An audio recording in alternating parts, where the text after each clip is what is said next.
Tribe, Book 2, Todd Mills Mystery. Author, R.D. Zimmerman. Publisher, Scrib Pub, Minneapolis, Minnesota. Narrator, Eric Aust.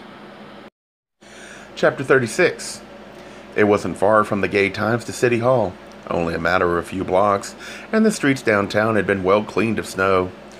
5 minutes after Todd had dropped Janice off, he was pulling up to the towering red granite building that occupied an entire block, but Rollins wasn't waiting inside the arched entry as promised. Todd stopped in the slush along the curb, put on his flashers, and prepared to wait. If there was one thing that bugged him about Rollins, it was his sense of time. He was always late. After 5 minutes of just sitting there and wondering where in the hell Rollins was, Todd picked up his car phone and dialed Rollins' number. "Nope, he isn't around," said Jack, one of the other detectives who picked up the phone in the ballroom, where they all worked.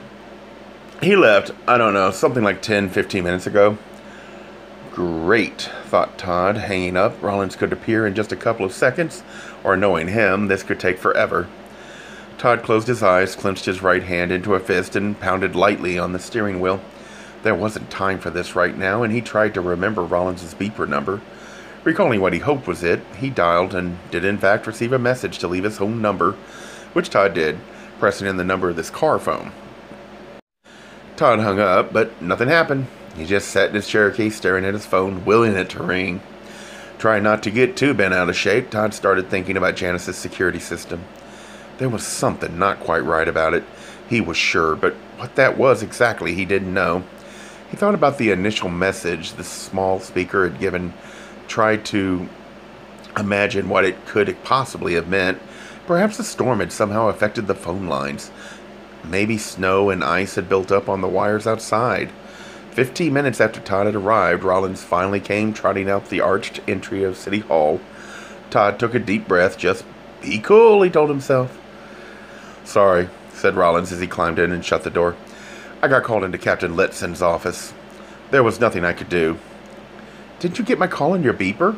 asked Todd, trying not to sound too irritated. "Yeah, but like I said, I couldn't break away, not even to make a quick call, so what's up?" As he started up his car and drove off, Todd said, "I've got some info we need to discuss." "How nice. And here I thought we were getting together for a friendly cup of coffee. Do tell." "I didn't want to go into it over the phone, but I know where Zeb is." "Very good. The plot thickens." Todd turned the corner. Zeb didn't attack that guy. You're right, though. He was there, at that house. The minister's... After we saw him at the hospital, Zeb got his car stuck in the snow, so this minister let him spend the night at his house. But like I said, Zeb didn't hurt anyone. He was there this morning, and this other guy, someone from the cult, started stalking the house. Zeb can not only give a complete description, he has a name, too. Excellent. And the guy just so happens to be the same one who broke into Janice's and attacked the both of us, which means you can give descriptions as well. Exactly, Todd asked. "So, does that mean you're going to have to take Zeb in for questioning?" "Well, there is this warrant out for his arrest, you know."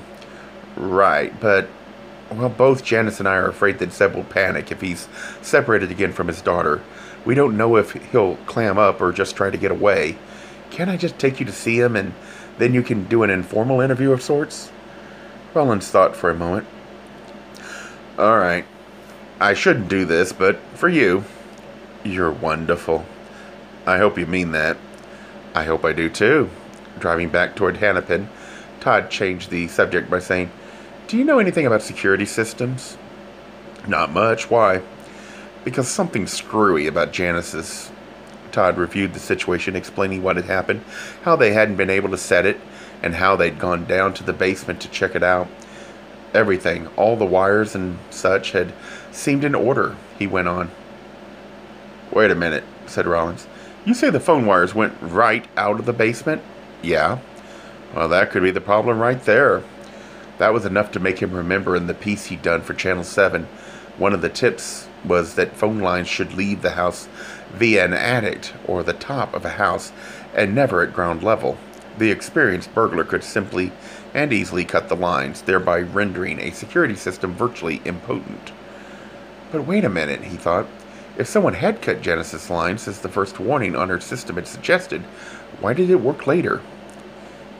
It could have been something like snow on the lines, Todd said, or maybe when that guy broke in, he caused a short in the wiring.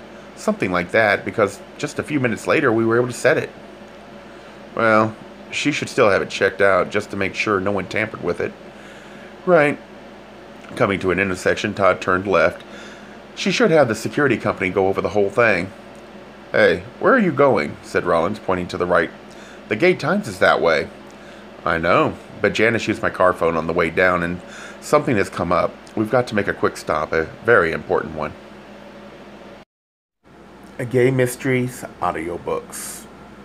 I think it is easy to hate a label, but a face humanizes the word. So this effort is twofold. To offer comfort to those like myself that your world didn't end because you don't fit into the view of acceptable society on both sides. And in hopes of helping those with family that are LGBTQ, that it doesn't mean we are aliens from the child they once knew.